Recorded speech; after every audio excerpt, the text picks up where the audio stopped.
go into their territory where they're undisturbed. If that means you show up somewhere at 4 in the morning, it's not supposed to be convenient for us. We all, as animal lovers, owe it to ourselves to at least do like a basic level of research.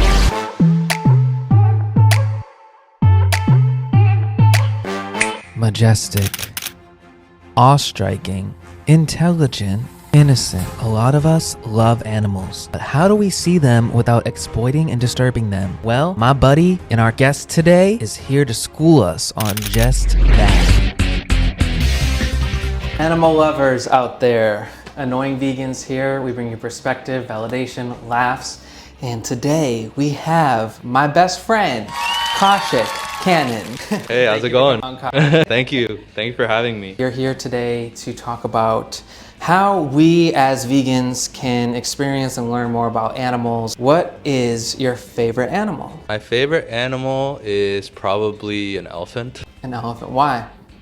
They're just really smart. They're really cute. I think that they're mostly peaceful animals. They don't really attack anybody unprovoked or anything like that. They just kind of live their own lives. They're really like big on family. So I really like that about them. They're strong. They have a lot of power, but they don't really wield it unnecessarily. That's my favorite animal in addition to dolphins, and that's also Alex's favorite animal. You are well traveled. What's the best place that you've gone to, whether it's in the US or outside of the US? That is a tough one. You're making me think.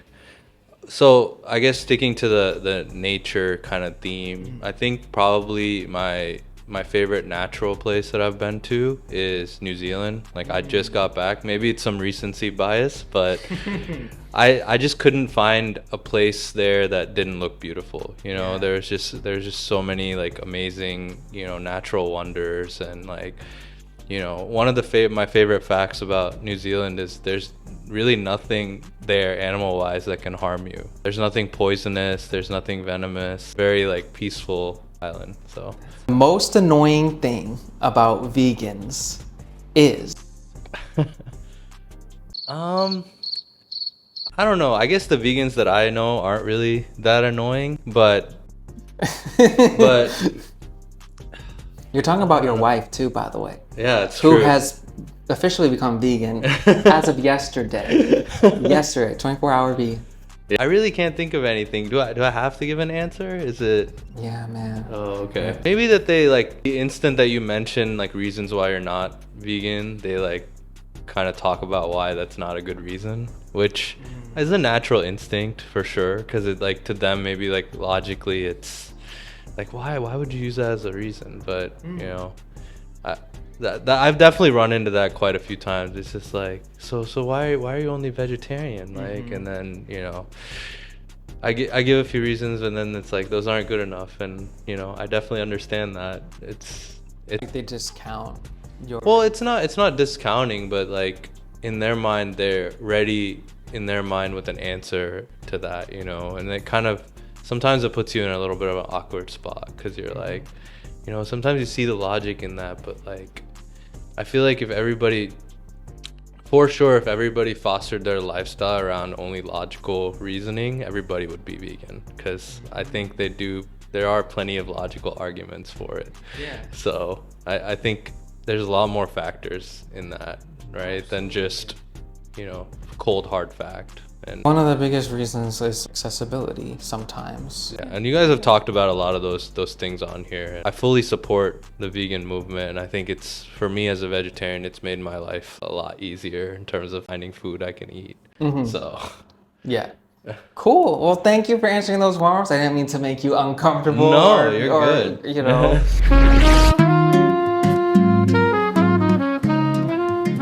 So, you've never had meat since you were born? Right, except like accidentally a few times, but I don't really count those. There was times I didn't know what meat looked like. I grew up in India for 5 years and we don't eat meat at all. So like I didn't even know what it looked like. I didn't know people ate meat until Like my 5-year-old self came to kindergarten on the first day and I saw people, it smelled really weird and I was like, what is that? And they're like, that's chicken. I'm like, wait, people eat that? It smelled like dead flesh. Yeah, exactly. That's kind of the background I came from when I first saw it. And then, there were a few times where I just didn't know what it looked like and I was misguided and ate it. But other than that, no, I haven't like voluntarily. So what is the reason for that? I know it's part of your culture and your religion. Well, I think it's based on religion. It's like a subsection of Hinduism. There's a lot of people who don't eat meat. It has to do with not harming other animals. Through generations, there's been communities formed that don't eat any meat. They don't even eat eggs. Usually just milk and dairy products you'll find in these communities. But a lot of times it kind of formed from individuals owning cows and things and like not really using them for anything other than just the milk for their house. So that's kind of where the cow and the milk culture came from, and that just kind of passed through generations. So culturally, dairy's acceptable, but everything else like meat, eggs, and things like that are usually like a no-go. And is it because they regard the animal as they value the life of the animal? Right. Well, cows in general, through scriptures, have been kind of sacred. They've been known to provide for whole villages of people from the olden days. Cows have been kind of regarded as like the major, I guess, food source from their milk. So from that, you'll see a lot of like imagery. If you look at Hindu pictures or like paintings, you'll see like the cow as being like a prominent figurehead in that. Different gods and goddesses will be seen with the cow. Giving them reverence. Yeah, exactly. So our frequent listeners and watchers know that I went to India to your wedding. Yeah. And I mentioned a fascination with the cows walking on the streets. Like people, they're not really being bothered. Yeah, exactly. And I mean, they'll cause whole traffic jams because they decide that they want to cross the street at any given time. Yeah. It's just a fact of life there. That was so cool. So were you an animal lover when you were a young child, or was it more like that I'm doing this because my parents bestowed this lifestyle on me? Well, I mean, for the longest time, I didn't even know there was people who ate meat, right? So I think it was kind of just ingrained that we don't. And then, of course, like with that, our whole family has reverence for animals in the sense that like when we see them, we think that they're cute and like, they also have families and stuff like that. So like even like as a little kid, my favorite Disney movie was The Lion King because I got to see all these like different animals and like I always had a little bit of a fascination for them. So for me, the first thought that came into my head was, oh, those poor animals. Like even as a 5-year-old, right? Like that was my first thought. Wow. So like I've always kind of been an animal lover. It still gives me a lot of happiness to like see animals interact, do what they do. Like, obviously as I got older, I realized that not all animals that you get to see are in their most happy state. We all went to zoos as kids. Even they took whole, school buses of people to see zoos. And I still view those as happy memories. But now that I have gotten more educated, I realized that a lot of those animals are not there because they want to be or need to be. The more I learn, the more like my happiness only comes from seeing animals, in good situations versus just seeing them in general. And oftentimes if I see them in situations that I know are bad for them, it'll like actively make me sad. So I try to avoid that now. It takes a certain level of intelligence and awareness to know that just by looking at the animal that they are not happy because they don't really express it the way like a human would, right, by like having a temper tantrum or cussing. Many ways of showing that we're dissatisfied, but animals always appear as if they're fine. A lot of humans just don't know. It's great that even as a 5-year-old, like you were aware of that, and that kind of leads into a lot of what I want to talk with you about is the ways in which we can learn about animals and the ways in which we can have these experiences. Right. And I know you've done many adventures like scuba diving in particular, instead of going to an aquarium. There's many others, right? So maybe we could just go one by one.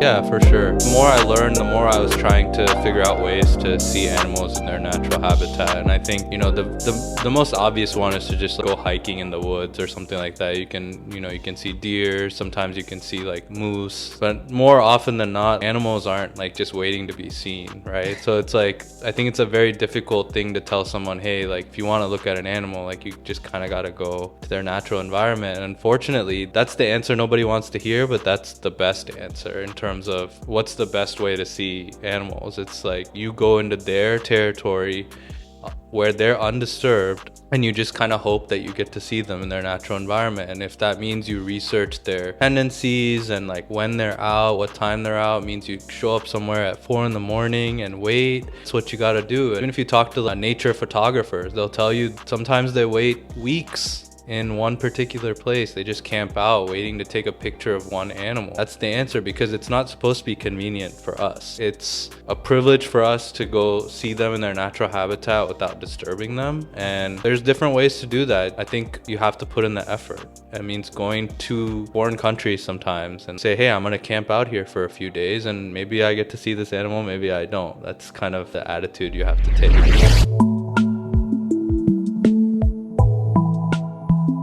Same goes with scuba diving. I got scuba certified because I was fascinated by sea animals and I really wanted to see them. And the more I learned, and this was in 2019, I'd gone to quite a few aquariums and I didn't really think much of it. But the more I went to aquariums, I realized there were so many exhibits with such small enclosures. There'd be an octopus and he barely had 5x5 cage to swim in, and that just started to make me sadder and sadder. And I was like, you know what, I'm gonna take the effort and go see these animals in their environment. So I got scuba certified. I've gone scuba diving maybe 7 or 8 times, and out of all those times, maybe only 3 of those times I would say I had an amazing experience where I got to see a bunch of sea life. Because just like everything else, it's like going to the woods when it's raining, right? You might not get to see all the animals you want to see. It might be not the clearest day under the sea, and they might be all in their house. So I think when you think about seeing animals ethically, the first thing you need to do is get ready for disappointment. I think, be ready to put in the work and be ready to be disappointed. And you need to take pride in the fact that you're doing it the right way, right? Rather than taking happiness in the fact that you're going to be guaranteed to see an animal, right? So that's one thing. So let's get that right out there. It's never supposed to be easy. There's no guarantees in seeing animals ethically. And we can go into stage 2, which is going into sanctuaries. Before we get into that, I just wanted to ask a couple questions about the scuba. So how do you know if you do know if it's gonna be a bad day under there? Is it if it rains? If it rains the night before, you're not gonna have a clear, the vision's not gonna be clear? I think the scuba diving centers that you book these, dives with, a lot of them will be able to tell you how the day is gonna be or not. Okay. Depends usually on the weather patterns in that area, over the last few days. And sometimes it could be a really clear day outside, but under the sea, there would have been currents or swells and things like that can kind of just agitate a lot of things. Yeah. And it's just like a windy day outside, right? When it's a windy day outside, you tend to stay in your house. And fish have it the same way. They have to swim in those currents. Even though they're expert swimmers, a lot of them are going to just tend to stay in a shelter when it's a bad day. Usually you have to book these things long ways in advance, especially if you're doing it with scuba guide or something who know the good spots to see animals. Sometimes you'll be disappointed, right? You gotta kind of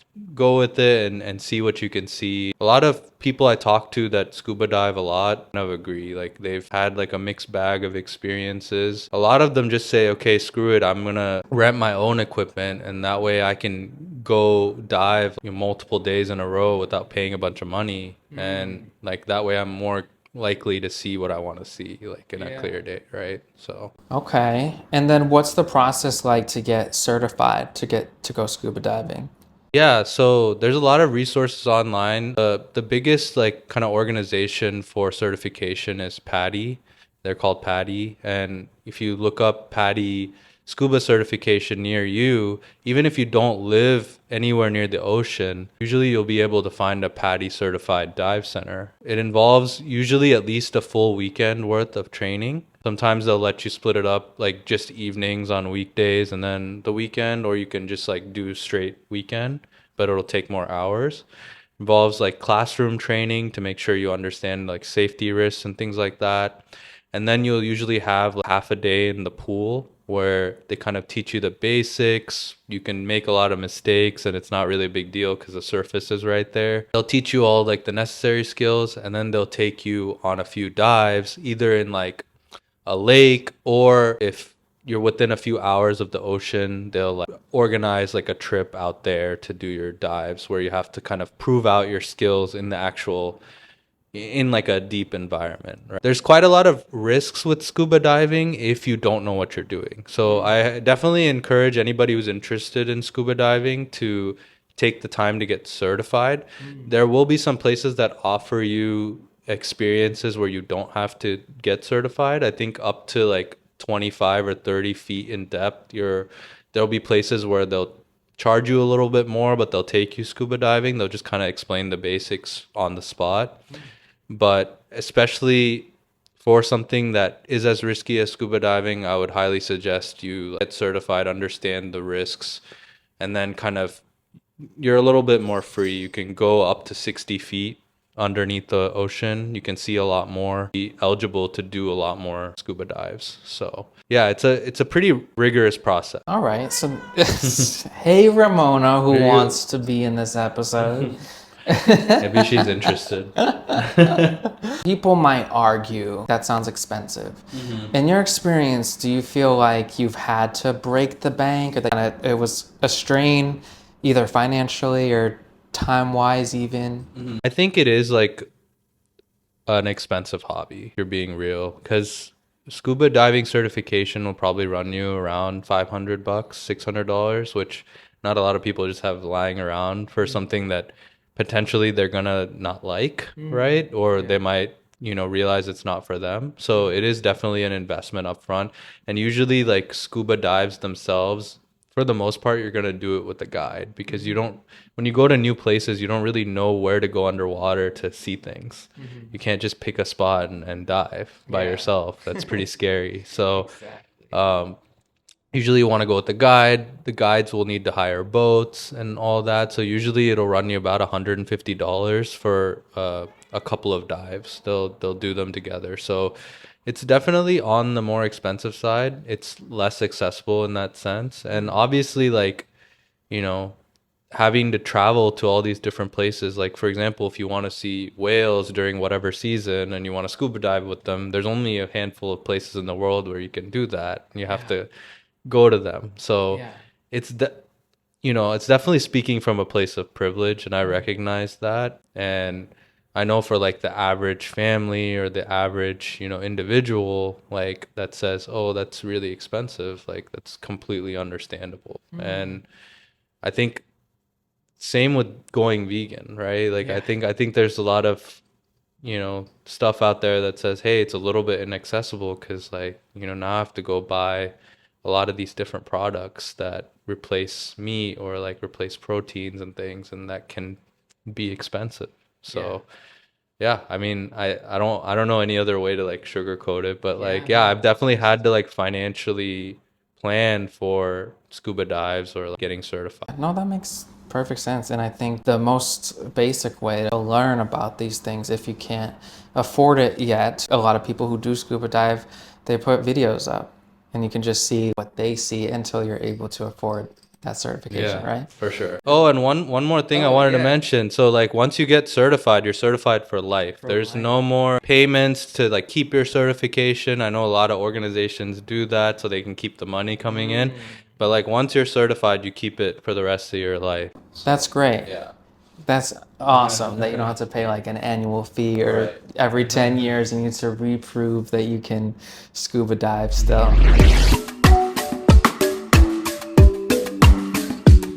So you were saying sanctuaries is another way to get close to the animals. Yeah, and I think that's like kind of the tier 2, right? It's like, let's try to is there like a controlled environment I can see these animals in, where I'm like not having to wait for days or months at a time to find them in their natural habitat. There's a lot of sanctuaries out there, and even a lot of zoos consider themselves to be like conservation centers or sanctuaries. That I think those buzzwords are thrown around a lot. And, in my personal experience, as I started to realize that zoos aren't the best places, I started to like look for sanctuaries instead, right? Or like conservation centers. And I didn't really do much research beyond that. I would kind of just like see zoo and then like avoid it, but then I would see like conservation center or like wildlife sanctuary, and then I'd be like, oh, that's probably fine.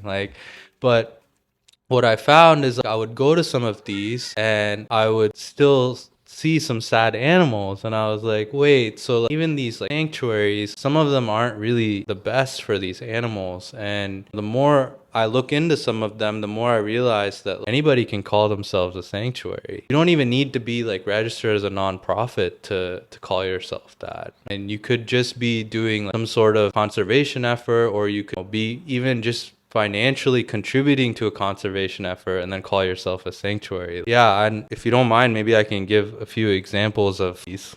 I'd love that, but I just have a quick follow-up. Sure. So when you were saying you noticed some of the animals were unhappy at these sanctuaries, how could you tell? Well, I think unhappy, I guess, is a perception I get now from like basically the type of environment that they're in. I guess I can just segue into one example. So I was in the Cayman Islands recently this year, and they have like a turtle conservation center for endangered sea turtles. And like I feel like sea turtles are one of those like animals that a lot of people know are endangered. Like there's been a lot of documentaries about them. There's been a lot of press for turtles, and I think that's good. We need awareness. So when I saw there's a turtle sanctuary, I barely looked into it, right? I'm like, oh, this looks good. Their website was filled with pictures of them helping release turtles into the sea. So I was like, okay, I'm gonna go to this place and I'm gonna see what they're all about. I'm gonna see some turtles. And what I ended up finding there was turtles of all ages in all different types of pools. And some of those pools were barely like 5x5, like teenage turtles. And these turtles live for a long time, so they have very long lives. Teenage Mutant Ninja Turtles? I wish they were, because then they would have like been able to leave. I was talking to one of the guards there, and I'm like, so do all of these turtles end up getting released? Because it seems like a lot of them. And they're like, no, a lot of them end up just getting sent to other centers, or the guy didn't really want to answer my question. And the turtles that were old enough to breed, when they did like a feeding time and you could see them, and that was like the biggest pen, these were like 60-plus-year-old turtles, and there were just so many of them in this pen. For some reason I was like, I don't think there's a need for this many turtles to be in this conservation center. When I think of conservation center, I think of, okay, maybe you like encourage a few turtles to lay eggs, and then you protect those eggs, and then you kind of let those turtles like get into the ocean, and then you release the big turtles back into the sea, right? And maybe you do that like selectively, but this one really seemed like a breeding ground for turtles. And the unfortunate thing is, like, when I asked, like, one of the biggest delicacies in the Cayman Islands is sea turtle. Like, they actually eat them there. And I'm like, I wouldn't even be surprised at this point if some of them just kind of on the back door got like shipped away to get eaten. There's no proof of that, and I'm not trying to put any more shade on this. It just gave me like bad vibes, right? It gave, like, there were red flags all over the place. One of the experiences that you were allowed to do there, if you paid a little bit extra money, is you could swim in the pools where some of the turtles were there. And naturally that's pretty cool, but it really seemed like turtles just kind of got selected to get thrown in that pool, and people were in there like trying to touch them and all that. And it just gave me bad vibes, like, in general. Maybe they are doing a few good things on the side. Maybe they are helping some hatched turtles out into the sea. I know they're very endangered, but that's just an example of a conservation center that didn't really seem to be conserving. It seemed to be more of like a breeding area. Yeah, and a lot of times I always say if you feel the bad vibe, that's there for a reason, and Right. mostly where it's on point, it's accurate, and we should listen to it.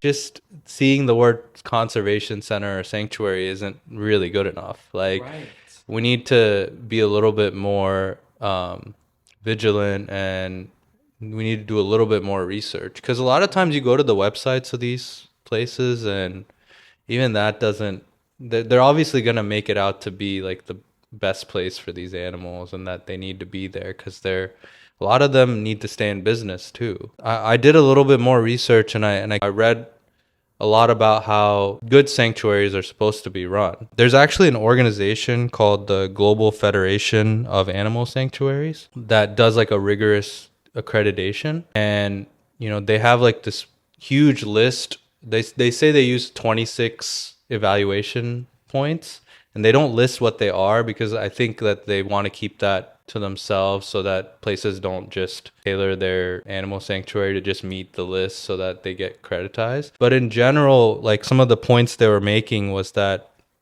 breeding in captivity is really, really like a red flag for them. And I think that one is a little bit controversial because sometimes animals are very endangered and they need a place, a safe space to breed. And there are some good sanctuaries out there that do like breed in captivity like the right way, in terms of like making sure that there's no human contact, that they release them into the wild basically as soon as they're able to be, you know fend for themselves and things like that. But in general, like, I guess breeding in captivity is a no-no. Another big red flag is people being able to touch the animals, because human contact a lot of times is not natural.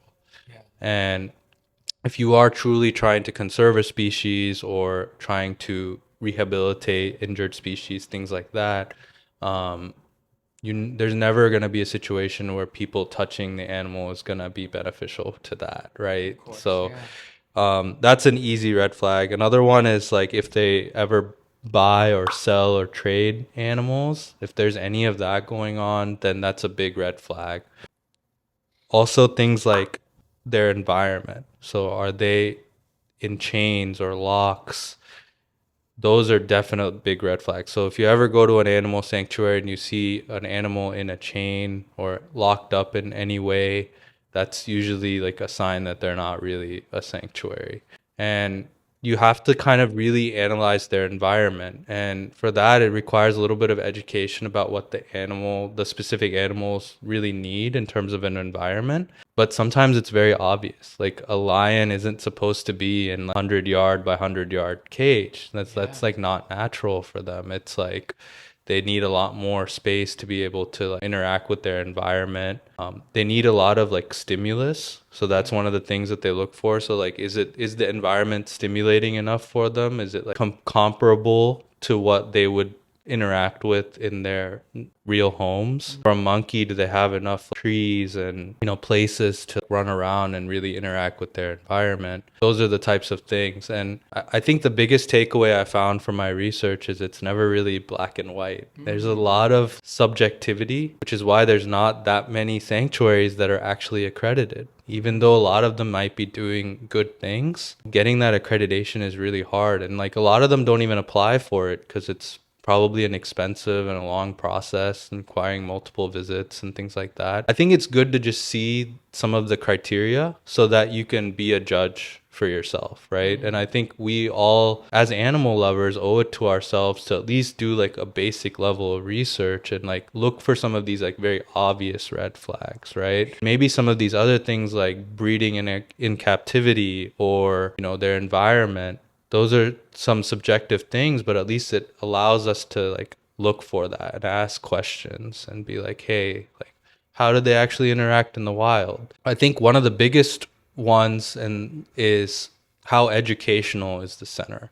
Because a lot of good sanctuaries will go out of their way to make sure that like they're educating the public and educating anybody who comes to visit in the lifestyles of these animals and exactly what they're doing to rehabilitate them. And if they go into a lot of detail about procedures and policies and things like that, that's usually a pretty big green flag that they're, the good guys, or they're like actually trying to, promote what they say they are. Do you know if square feet or acres, I should say, factors into it? Like a sanctuary has to have this X amount of space. They do tend to be bigger, on the bigger side, right? But like it depends on the animal. Like some animals don't really need that much space to be able to flourish, at least until they're released, right? And that's one of the things is like most places that claim to try to save species, or like our sanctuary, like conservation centers for species,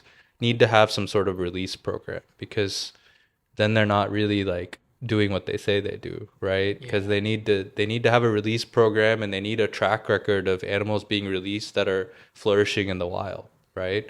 There's no point in like breeding animals and then releasing them if they can't survive in the wild. I've been to really just one sanctuary, and we've had a sanctuary owner on one of our episodes, and being able to talk with the owner really helps you also see how much about the animals are they truly. I think that's also another thing that people can do if they're not able to find all the answers in their research. If they are able to talk to the owner, you can really sense if that person is actually for the animals or if they're more there for the business. Yeah, and I agree. And there's a lot of like farm sanctuaries, right? That you see animals that are very common animals, but they might have been from like abused backgrounds, or like might have been on for-profit farms and things like that, because obviously we have a lot of animals in those situations, and like those are good ones where you can just talk to the owners.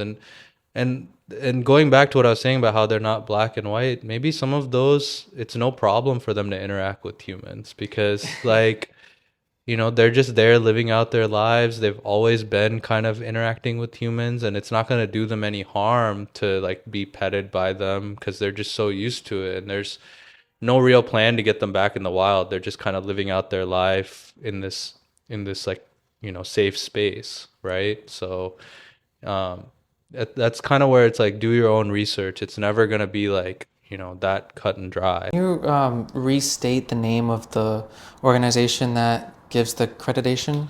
Yeah, it's the Global Federation of Animal Sanctuaries. Okay. And when I was doing my research, I tried to go back and see like how many animal sanctuaries that I've gone to that are actually on their list, and the answer was just zero. So yeah, it's very tough. And just because they're not on that list doesn't mean you shouldn't go there. Just for the most part, if they are on that list though, like you're probably pretty safe to enjoy everything that place has to offer. So maybe if you're visiting somewhere, just check out their global list, and maybe you might find that you're close to a very safe shelter for these animals. Another interesting, I guess, ethical kind of question, and maybe you could give me your opinion on that, is some of these places need to stay in business so that they can help the animals that they're trying to help, right?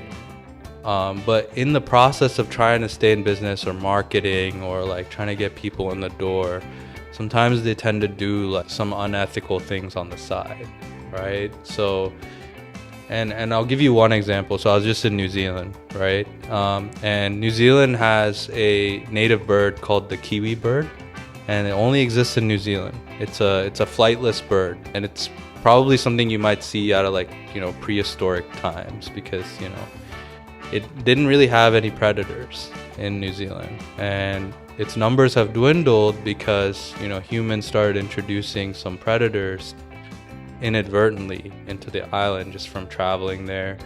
And these birds, they don't really have very many defense mechanisms against them, so their numbers started dwindling, and it's their national bird, so they try to like conserve it. And there's some conservation centers, and I went to one. I tried to do my research for it. As far as I could see for the actual kiwi bird itself, what they're doing seems ethical. So they have the kiwi birds in a controlled environment, and they're basically from orphaned age, right? They find orphaned kiwi birds and they like raise them up until they're able to go back into the wild after a few years, I think, when they're like mature. They try to keep them in an environment that is just like what they would be. It's basically they're nocturnal birds and they live in the woods. So they have like a little like, you know, woods looking place where, you know, they turn off all the lights during the day. And you're allowed to come in and observe them, but you're not allowed to take pictures because you're not allowed to introduce any light into the area that they wouldn't normally see. And you have to view them from behind glass. And, you know, they basically, what they told me is that after a certain age, they take them to an area where they release them and they monitor that area. They make sure that there's no predators there or anything until they're, you know, able to be on their own.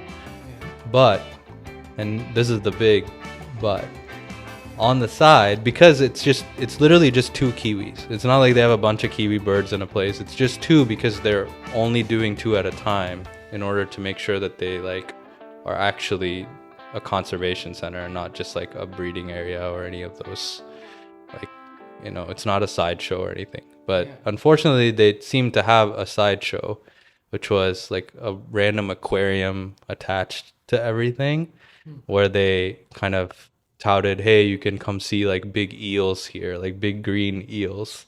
And I don't think the eel numbers have any issues. I don't think they're endangered or anything like that. And you know, when I walked back to that enclosure, it was just a lot of eels in a big tank, and like didn't seem like there was any need for them to be there. There were a lot of other little like lizards and random reptiles and things like that. And I really think they're just there to get people in the door, because nobody wants to pay, you know, $30 to see just 2 kiwis walk around. I mean, I would, as long as I know that they're in a safe space. But I was just surprised to see that, like, that, you know, when they talk about the kiwis and, you know, if there's a big conservation effort, they seem to be doing everything the right way, but there's this whole other side of the business which is literally there to maybe just keep them in business. So like, you know, how justified is that if you're saving a species, but, you know, you need the money to do that and you're not getting enough from the government? Like, There's a disconnect, a big disconnect. Yeah. It reminds me of a story I just saw today. There's this vegan campout event in the UK because they're having it on a piece of land that had farmers for livestock at some point. I don't know the full story. I just saw it today. And so people were speaking out about it and they issued an apology. Yeah, there's a lot of people who feel like you got to be 100%, not even the location in which you are can be, like, it needs to be a vegan location. Okay. Or they were saying, you know, about Vegandale. How could you have non-vegan wrappers? You should only have vegan wrappers. How can you be 100% ethical? Aquarium thing is just disconnecting. It makes me feel uncomfortable. It left a sour taste in my mouth. It seemed like the kiwis were very happy. They were like running around, eating, like they're doing, you know, they seem to have enough space and like for their age, right? Because they're basically babies, and like, you know, I'm glad they're doing all that for the kiwis. And it's like, at what point do we like do we shut them down, right? And then like nobody's helping the kiwis. I understand that from being a vegetarian. I'm not 100% vegan, right? But I still feel like I love animals and I'm trying to do like my small part for them, even if I'm not 100%. I mean, there's vegans that go to zoos. There's vegans that go to aquariums. So if we're trying to compare moral high grounds here, nobody's 100%. You would hope that just the fact that they're endangered enough would be enough to get people to come and see the kiwi. I feel like where I wouldn't draw the line would be the fact that you do have to make money. So the fact that you have people observing, that's not natural necessarily. The whole interaction with people, I would be lenient with that. The enclosed eels, there's got to be other ways, right, that they can make money, right? And or there needs to be more of a subsidiary from the government so that they can stay in business.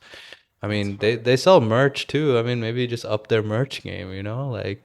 Or get an endorsement from somebody famous. Like there's gotta be some. I mean, it's their national bird, and they literally call themselves Kiwis in New Zealand. Like that's like like you don't call them a New Zealander, you call them a Kiwi. Gotta be some more reverence for that. And they did seem to like they're very difficult to see in nature though. There were a few hikes that we went on where it said like watch out for kiwi birds, like make sure you don't take your dog here because like dogs can attack them. But since they're nocturnal, you can't really see them very well. Do you think that the 2 at a time is sufficient? I know they're testing it, right? But is that sufficient enough? Because when they go into the wild, that's not natural, right? For them to only be around one other kiwi. No, so apparently they're actually very territorial birds. They're like super solo. Oh, okay. Yeah. So like even the 2 that are there, they're in like separate areas because they don't want them to like fight. So yeah, they're very like they're like lone rangers. But that was just an example. It's very tough, right? And I still wanted to see the kiwi bird, and maybe the more research you do into every animal sanctuary, the more you might find some of these red flags. But I think if we just take that like little extra step collectively and demand a little bit more out of these sanctuaries, even the ones with the best of intentions, kind of like encourage them to do better, or like kind of encourage them to know like, hey, a lot of us are doing the research, and we're willing to pay money to see less if it means that being a little bit more confident that the animals are being taken care of properly, right? So the best thing we can do for free is just ask the questions that you were asking. Right. Sometimes they don't even have an answer for it, right? So if more people ask those questions and they keep getting those questions, then they'll say, look, a lot of our visitors, a lot of consumers are asking what our discharge plan is, or right. What the levels of, like how much space they have each day. Like a lot of people are asking this and that, and we don't have an answer for them. Exactly. Maybe we should work on that so that we can start answering these questions. Like even if we're not out there with signs or even if we're not paying extra money, it's free to ask questions. Trying to be somewhat educational on this episode, so I hope there was some insight there. Absolutely. Just to kind of summarize, hiking, scuba diving, sanctuary visits are some of the most common and key ways to learn about animals, to be around animals in an ethical way, you would say. Yep. Yeah. And usually the harder it is to see an animal, it tends to be more ethical. So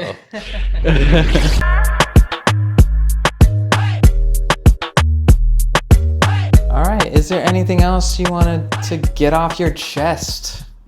I don't think so.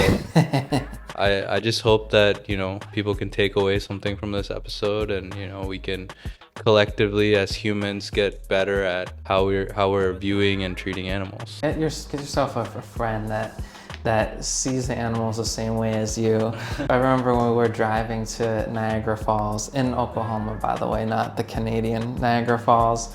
We saw the turtle on the road, and we all stopped, and the turtle off to the side so it wouldn't be run over by another car. And I was just thinking like, oh, I'm so glad to be with people who care about this kind of stuff, because any other friends I was driving with probably like either they would have been, oh, Mike wants to stop, or they wouldn't have even thought about it. So that's another thing too, is like try to find community. Like we talk about a lot, like finding other vegans, vegan friends and vegan community, but there's also the matter of finding other animal lovers, and they may not be vegan, but you gotta find some other, like if you are an animal lover, that doesn't mean that everyone watching or that all vegans are animal lovers, but if you are, you gotta find some other people who also care to the same extent as you, because there's strength in numbers as well. And if you go to these sanctuaries or these scuba companies in numbers and multiple people are asking these kind of questions, then That's just more people that are applying the pressure. Well, we really appreciate you coming on and sharing all of this knowledge. Thanks for having me. Of course, man. Thank you so much. And leave some comments, leave some feedback. This is the person to ask if you have any animal questions, travel questions. Like, subscribe, tell your friends, turn on those notifications, and we will see you on the next one. Peace. Usually that's Alex's line.